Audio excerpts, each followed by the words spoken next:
This story is based on a true story from Reddit. The summer had started with excitement, a long-awaited project that Sarah and I had finally decided to tackle after years of talking about it. Our backyard had turned into an eyesore over time. The wooden fence sagged in places, the grass was overrun with weeds, and the small stone pathway was barely visible under layers of moss and dirt. Every summer, we dreamed of transforming it into a space where we could host barbecues, unwind under the stars, or maybe even set up a small fire pit for cozy nights. This was the year we finally had the budget to do it right. "This is going to be amazing," Sarah said, smiling as she looked out the back window. Her eyes sparkled as she outlined her vision for the backyard. New flower beds, a spacious patio, and even a small gazebo where we could relax on summer nights. Her enthusiasm was contagious, and I found myself nodding along, imagining how we'd make this space our own. It felt like a fresh start, something we could build together. I'd found a reputable construction team online, a small local company with good reviews. Their lead, a man named Carl, seemed down-to-earth and straightforward when I met him. We agreed on a timeline, budget, and plan. Everything was set. "You'll love working with Carl and his crew," I assured Sarah as I handed her the paperwork. "I know I'll be away a lot for work this summer, so I'll leave most of the supervising to you. They'll be in good hands." She gave me a playful smile. "You're just saying that so you can get out of doing the hard work," she teased, nudging me with her elbow. "Oh, come on," I laughed, pulling her into a hug. "I'll be the one footing the bill. Besides, you've got that eye for design. I'd probably just mess it up." Sarah laughed, her head resting against my chest. "Well, I'll make sure it turns out exactly how we want it." She looked up at me, her gaze warm and affectionate, and for a moment, everything felt perfect. The first few weeks went smoothly. The construction team came in and got right to work. I'd see Carl and his guys outside each morning before I left, chatting and laughing as they laid the groundwork. I'd occasionally catch glimpses of Sarah bringing them iced tea or lemonade, smiling and talking with them about the progress. She'd always been friendly and easygoing, so I thought nothing of it. In fact, I was glad she was there to keep an eye on things. One Friday evening, I got home a bit earlier than usual and found Sarah sitting on the back patio with one of the younger builders, a kid named Dylan. He looked barely out of his teens, with sandy blonde hair and an easy grin that made him look like he belonged more on a surfboard than in a construction crew. "Hey, honey," Sarah waved as I walked over, her voice cheerful. "Come meet Dylan. He's been a huge help with the garden beds." I shook Dylan's hand, noting the firm grip and slight awkwardness in his smile. "Nice to meet you, Dylan. Looks like you're doing a great job here." "Thanks, sir," he said, nodding politely. "Your wife's got some really great ideas. I think this place is going to look incredible when it's done." I chuckled, glancing at Sarah. "Yeah, she does, doesn't she? Well, thanks for taking good care of things. I'm glad you guys are around." Dylan grinned, giving Sarah a quick nod before excusing himself to pack up for the day. I turned back to Sarah, raising an eyebrow. "Seems like you've got quite the crew here." "They're great, really," Sarah replied, her eyes lighting up. "Dylan's young, but he's a hard worker. He even offered to stay late a few times to finish up some of the more detailed work." "Oh, going above and beyond, huh?" I said, my tone half teasing. "Maybe we should invite the crew over for drinks once the project is done, as a thank you." "That would be nice," Sarah agreed, leaning into me. "They really have been working hard. I just want everything to be perfect for us." For a while, things went on as usual. The crew was there daily, hammering, digging, and shaping our backyard into the vision Sarah and I had dreamed up together. I was busy with work, often traveling between job sites and meeting with clients, so most days I barely had a chance to glance at the progress before nightfall. Then, one morning as I was gathering my things to leave for work, Sarah approached me with a hesitant look on her face. "Honey, I just remembered. Could you help me with the camera setup before you go?" she asked, her tone casual. "I want to make sure the Ring camera is positioned correctly. Sometimes it glitches, and I can't see much from inside the house." "Oh, sure," I replied, checking my watch. I was running a bit late, but I wanted her to feel comfortable with everything. "Let me take a quick look." The Ring camera we'd set up faced the staircase, giving us a view of the entryway and main hallway. I'd installed it months ago, more out of habit than necessity. The system had always been a little finicky, but a quick reboot usually fixed any issues. After a bit of tinkering, I got it working smoothly again. "There you go, all set," I said, flashing her a quick smile. "You're all safe and sound while I'm gone." She nodded, seeming relieved. "Thanks, love. It just makes me feel better, you know?" I kissed her forehead, then grabbed my bag, calling out as I headed out the door, "See you tonight. Can't wait to see what you've done with the place." That evening, though, as I scrolled through the camera feed on my phone out of habit, I noticed something odd. There, in the grainy footage, was Sarah leading Dylan up the stairs. At first, I thought nothing of it. Maybe he was just helping with something heavy or needed the restroom. But then, an hour went by, and they hadn't come back down. By the time they finally reappeared on the feed, my mind was racing. Sarah looked different. Her hair was down, and her face was flushed. She wore nothing but a loose tank top, and as she moved, I realized she wasn't wearing a bra. I put my phone down, feeling the pulse of confusion and anger start to build. It was just a misunderstanding. It had to be. But the seed of doubt had been planted, and from that moment on, I couldn't look at Sarah or the backyard project the same way. For the next few days, I tried to shake the uneasy feeling gnawing at me. I couldn't bring myself to confront Sarah about what I'd seen on the camera feed. It was too absurd, too out of character for her. I convinced myself that I was overthinking it, that maybe I'd misinterpreted something innocent. Still, every time I looked at her, an unspoken question hung in the air. One evening, I decided to broach the subject, albeit gently. "So, how's everything going with the crew?" I asked over dinner, trying to keep my tone casual. I focused on cutting my steak, avoiding eye contact. "Oh, they're great. Carl's a bit of a perfectionist, but it's working out well for us," Sarah replied, smiling as she sipped her wine. "And Dylan's been really putting in extra hours. He even stayed late last night to work on the flower beds." My grip tightened on the fork. "Dylan again, huh? Sounds like he's pretty dedicated." She laughed, oblivious to my growing discomfort. "He's young and energetic. I think he's just eager to impress." I nodded, forcing a smile. "Well, good for him. I'm glad they're taking good care of things." We moved on to other topics, but my mind was elsewhere. Her answer had only deepened my doubts, and I couldn't shake the image of her leading Dylan up those stairs. Later that night, as I lay next to her in bed, I felt a growing distance between us. She was right there, inches away, but it felt like she was a million miles off. My mind kept circling back to the footage, wondering if I was just being paranoid or if there was something more. A few days later, my curiosity got the best of me. I found myself scrolling through more footage from the Ring camera, skipping to the afternoons when I knew Sarah would be home alone with the crew. My heart sank as I watched the patterns emerge. Sarah, talking and laughing with one of the builders, inviting him inside under some casual pretense, and then disappearing up the stairs. Each time, they'd be gone for at least an hour, and when they came back down, she'd have that same flushed, slightly disheveled look. Sometimes it was Dylan, other times it was Carl or one of the other older men. Each video felt like a punch to the gut, and with every one, my mind teetered between disbelief and anger. One afternoon, I decided to stay home from work without telling Sarah. I knew they'd be there, working on the yard as usual. I sat in the car down the street, watching the house from a distance, my pulse racing as I waited for the inevitable. A couple of hours passed. I'd almost convinced myself to leave, feeling ridiculous and ashamed for even being there. But then I saw him, Dylan, walking up the driveway. Sarah opened the door, her smile bright and inviting. I couldn't hear them from where I was parked, but I could see her gesturing toward the stairs.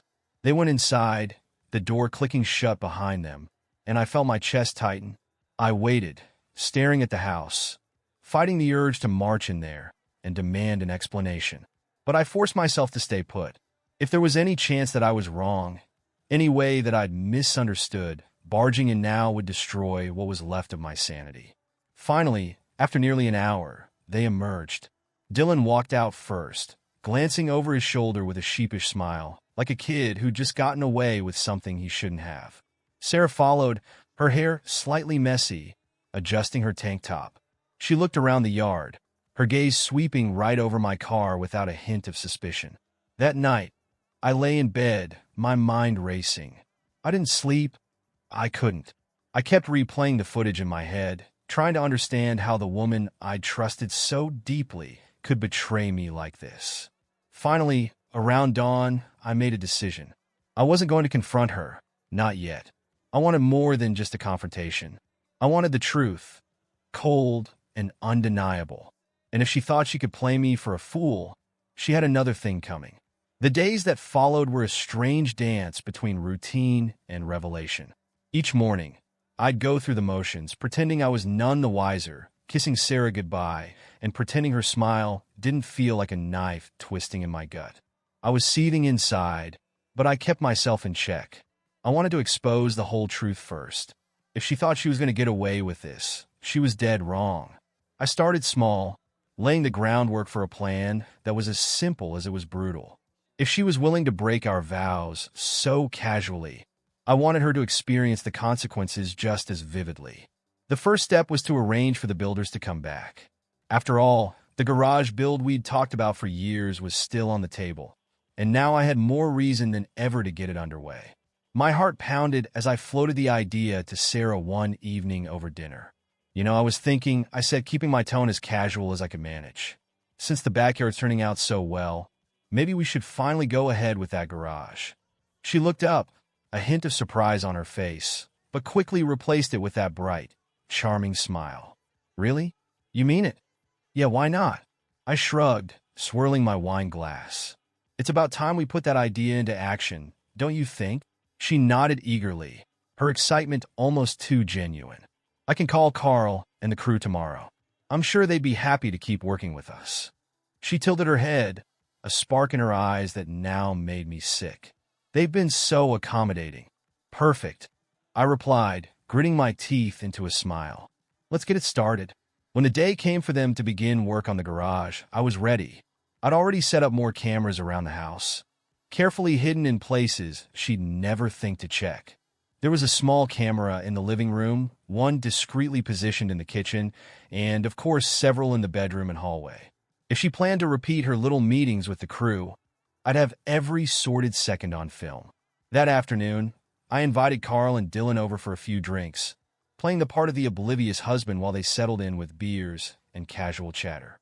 Sarah sat with us, chatting and laughing in that too familiar way, her body language a little too comfortable. I kept an eye on her as she laughed at their jokes, leaning in just slightly whenever Dylan spoke.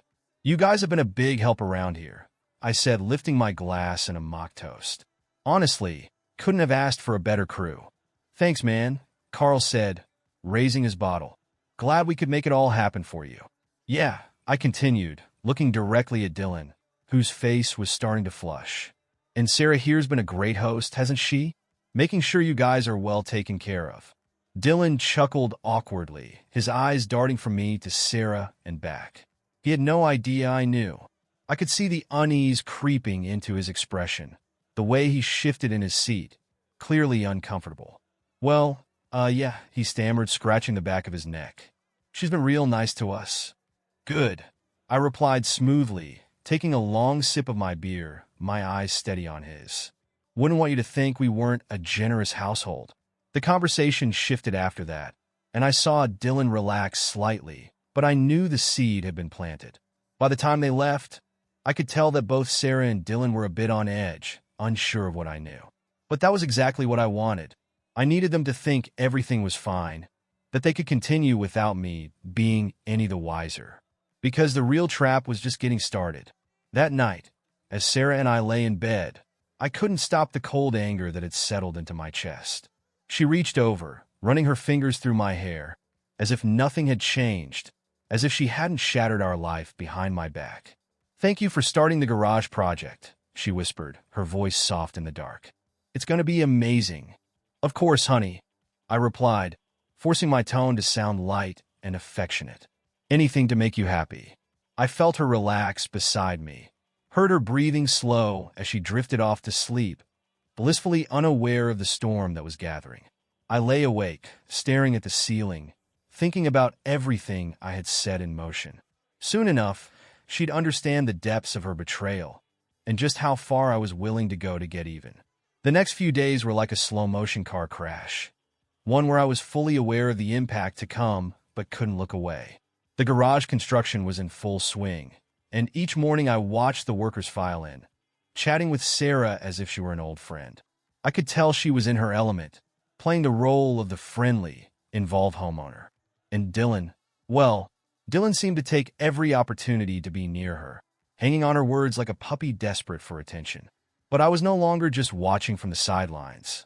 Every interaction was being recorded, every laugh, every subtle touch, captured in high definition on the hidden cameras I'd carefully placed around the house. I knew that if things went according to plan, I'd catch Sarah in the act. This time, there would be no room for her to deny anything, no chance for her to talk her way out of what she'd done. One afternoon, I checked the camera feed on my phone during a break at work. The app loaded, and my heart pounded as the feed popped up on the screen. There they were, Sarah and Dylan, in the living room, talking a little too close, laughing a little too easily. "Dylan, you're going to get me in trouble," I heard her voice say, light and teasing. She was smiling, her eyes bright in that way I used to think was just for me. "Nah, Sarah, you know you're worth it," Dylan replied, grinning as he took a half-step closer. I clenched my jaw, fighting the urge to throw my phone across the room. Instead, I forced myself to keep watching, to listen to the casual flirtation that had become second nature to her. A few minutes later, they were gone from the living room. The feed from the camera in the hallway came to life, and there they were, headed up the stairs, their laughter fading as they reached the bedroom. They were in there for 45 minutes, and the entire time, I sat there staring at the screen, barely breathing. When they finally came back down, Sarah's hair was slightly tousled, her expression flushed. She glanced around the room, checking that everything was as it should be. Dylan slipped out the back door without a word, and Sarah straightened her clothes, smoothing her hair as if nothing had happened.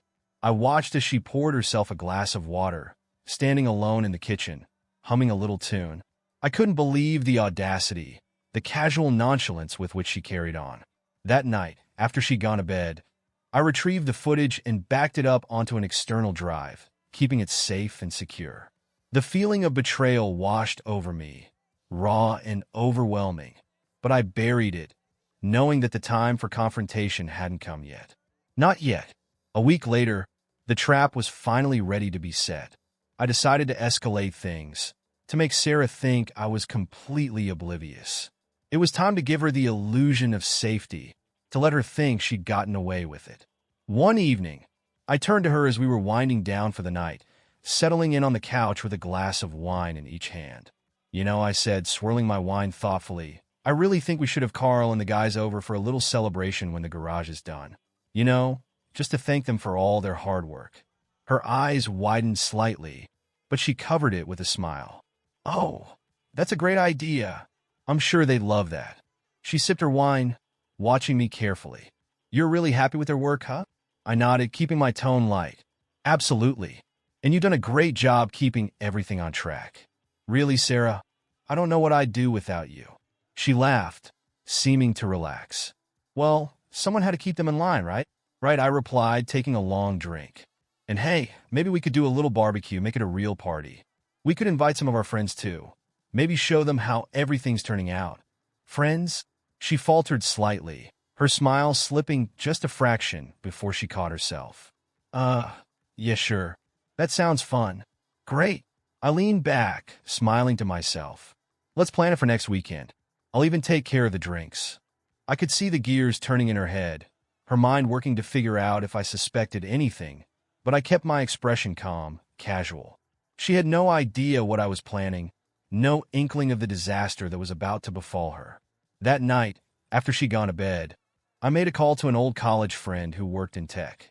He owed me a favor, and I knew he'd be able to help with a very specific request. We discussed the details of the setup, how I'd need the camera feeds to display in real time on multiple screens. It was a complicated setup, but my friend assured me it could be done. By the time I hung up, the trap was nearly complete. And next weekend, when all our friends would be gathered in one place, Sarah would finally see what it felt like to be blindsided, to be utterly exposed. The week leading up to the celebration, was a surreal blur of planning and careful coordination. Every detail had to be perfect. I spent each day on autopilot, going to work, pretending everything was normal. Each night, I lay awake, running over my plan in my head. I wanted her downfall to be complete, something she'd never recover from. I contacted the bar where I planned to host the party, an old sports bar we'd frequented with friends over the years. The owner, Tom, was a friend of mine from college and someone I could trust with this delicate request. After a few rounds of negotiation and assurances, he agreed to let me broadcast a special video presentation during the party. "So, what's this big surprise?" Tom asked as we sat in the back of the bar one afternoon, going over the setup. "You've been a bit mysterious." I took a deep breath, trying to keep my tone light. "Let's just say it's a personal project. Something Sarah's been working on. I figured it'd be nice to give her a little recognition." He raised an eyebrow, clearly skeptical, but didn't push any further. "All right, buddy. It's your call. Just make sure you have the footage ready to go by Friday. We'll set it up with the screens to make sure everything's working smoothly." "Thanks, Tom. I owe you one." The plan was falling into place, each piece locking in with a satisfying finality. By Friday, I'd backed up all the footage I needed, edited it down to key moments. The glances, the flirtations, the bedroom scenes. I wanted it to be undeniable, inescapable, a slow-motion descent into betrayal that would leave her nowhere to hide. That evening, I brought up the party again, feigning excitement.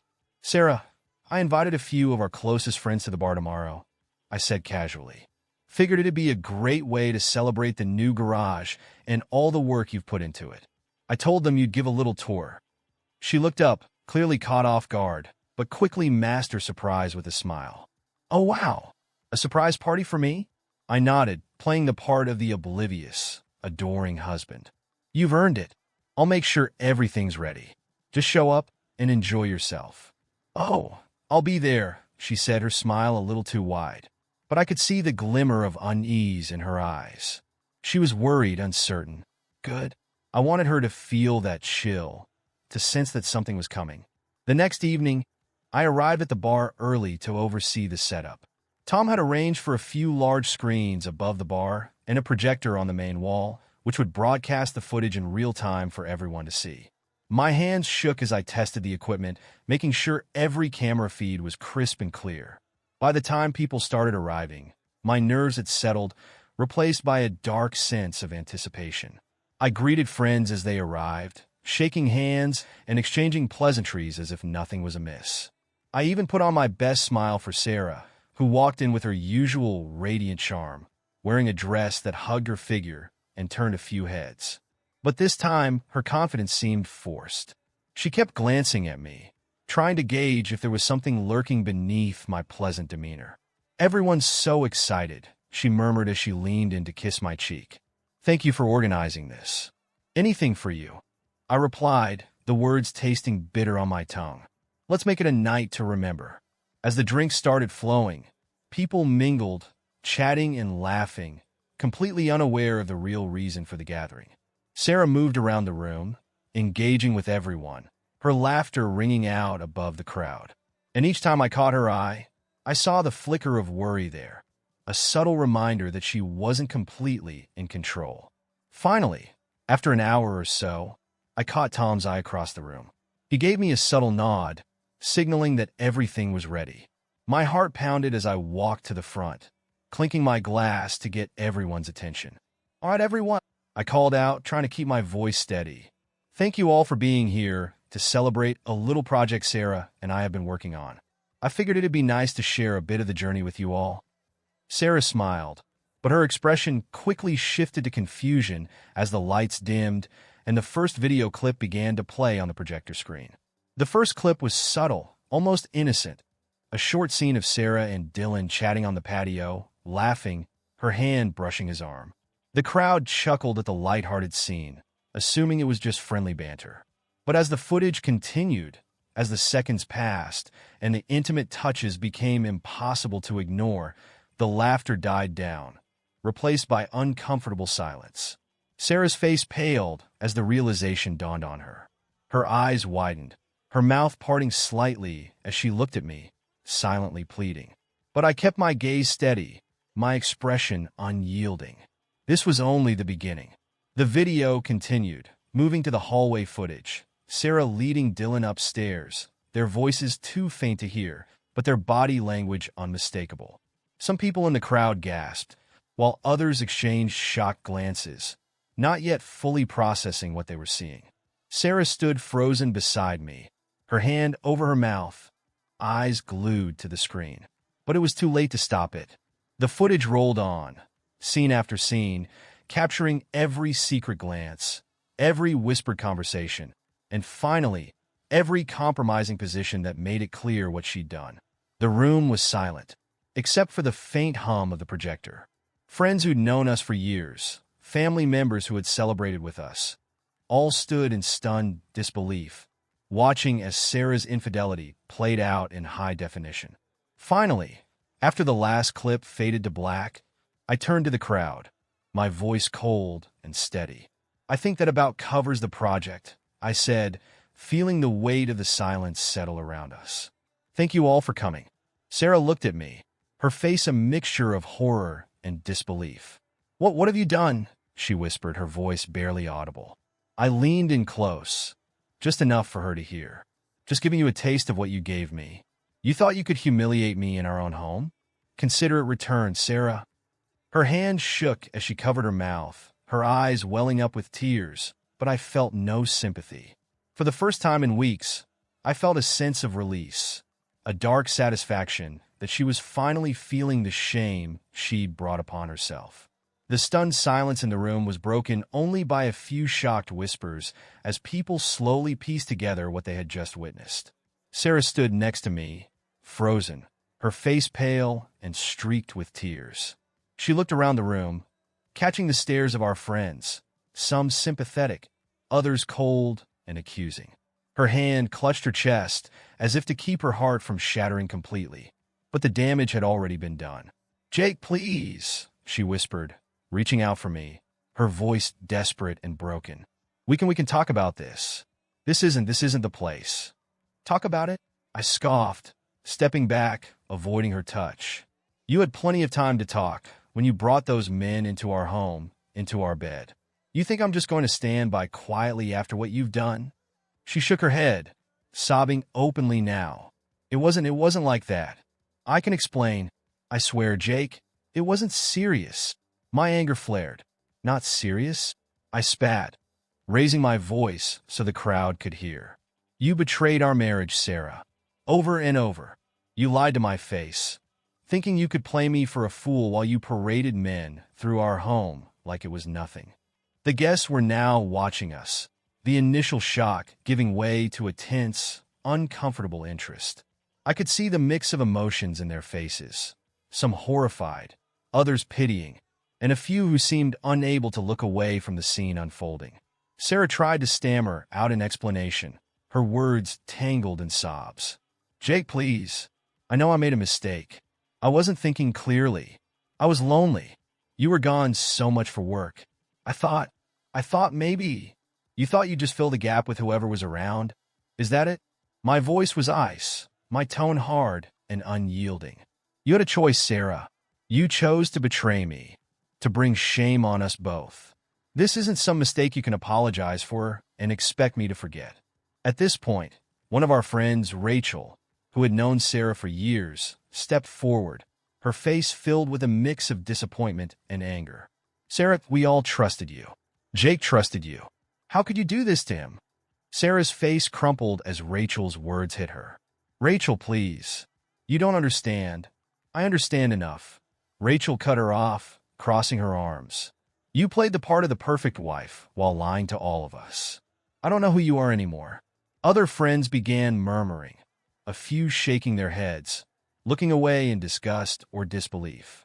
The realization of what she had lost seemed to sink in then, and Sarah looked around, helpless and alone, with no one willing to offer her a lifeline.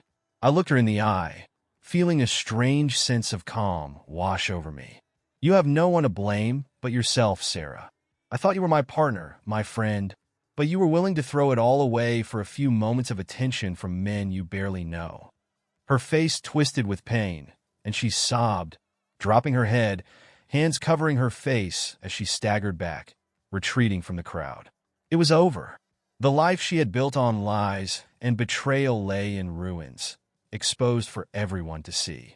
Without another word, I turned and left the bar, ignoring the murmurs, the looks from friends who were still trying to process what they had witnessed.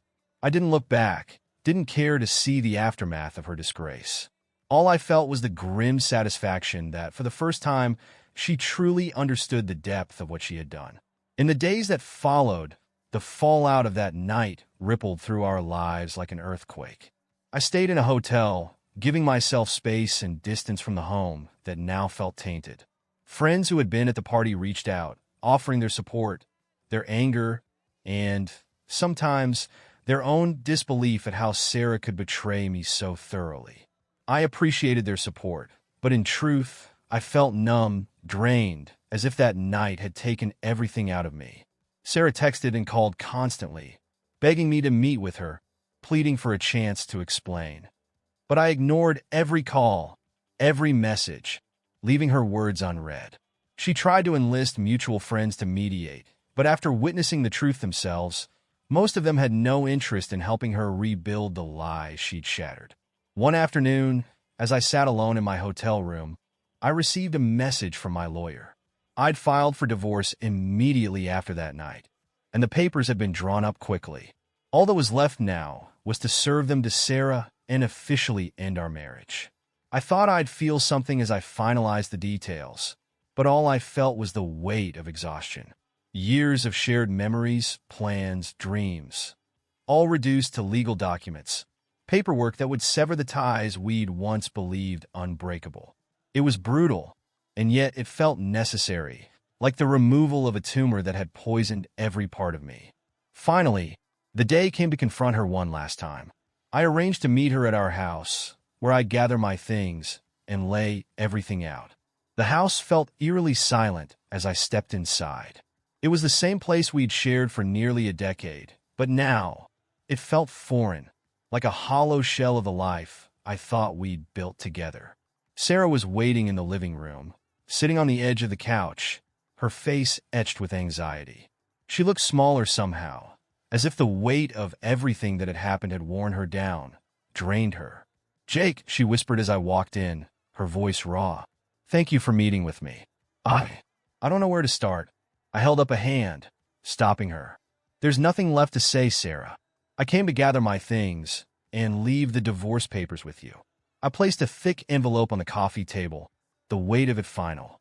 "Everything you need to sign is in there." She looked down at the papers, her hands shaking as she picked them up. "Divorce? Jake, please don't do this. I know I messed up terribly, but I'm willing to do whatever it takes to fix it." "Fix it?" I let out a hollow laugh. "You think this is something you can fix? I trusted you, Sarah. You betrayed me in ways I can't even begin to process. I can't just erase that from my mind." She bit her lip, a tear slipping down her cheek. "I was lonely, Jake. You were always working, always away. I felt invisible." "That's your excuse?" I shot back, my voice rising. "Because I worked hard to give us a life? To build a future for us? You turned to other men for attention instead of coming to me? Do you realize how twisted that is?" She nodded, tears streaming down her face. I know it was wrong. But please, Jake, I'm begging you. Just give me one more chance. We can go to therapy, talk to someone, anything. Just don't throw everything we have away." "Sarah," I said, forcing myself to keep calm. "You're the one who threw it away the moment you invited those men into our home. You made that choice over and over again. I don't owe you another chance." I turned and walked toward the bedroom, ignoring the sound of her sobs as she followed me, desperate. She grabbed my arm as I reached the door, her voice frantic. "Jake, please. I love you. I was stupid. I was selfish, but I can change. I swear, I'll spend the rest of my life making it up to you." I pulled my arm free, meeting her gaze with a steely glare. "You didn't love me when you laughed with them, when you took them up to our bedroom. You didn't love me when you lied to my face. This isn't love, Sarah. You shattered whatever we had, and I'll never trust you again." She stumbled back, Her face contorted in pain as she struggled to find the right words, but I was done. I packed my things in silence, ignoring her pleas, her apologies, each one sounding emptier than the last. When I was ready to leave, I stood by the door, looking at her one last time. "Sign the papers, Sarah," I said quietly. "This is the last thing I'll ever ask of you." She fell to her knees as I walked out, her sobs echoing through the empty house as I closed the door behind me. The days after I left felt surreal, as if I were drifting in a fog untethered. The weight of the betrayal was heavy, but there was a strange peace in knowing that I'd taken control back, that I'd refused to be a victim in my own life. I moved into a small apartment downtown, a modest place with no history, no painful memories attached. It was a fresh start, a blank slate, and I clung to it as a lifeline. Friends and family reached out, offering their support, their condolences. Most of them had seen the footage at the bar that night, and they shared my anger, my sense of disbelief at Sarah's betrayal. They kept me grounded, reminding me that I wasn't alone, that I had people who cared about me. Slowly, I found myself rediscovering parts of me that had been lost in the years of our marriage. One evening, a month after the confrontation, I sat down and reflected on everything that had happened. I thought about the anger, the pain, the satisfaction of exposing the truth. But I also realized that revenge, while gratifying in the moment, hadn't healed me.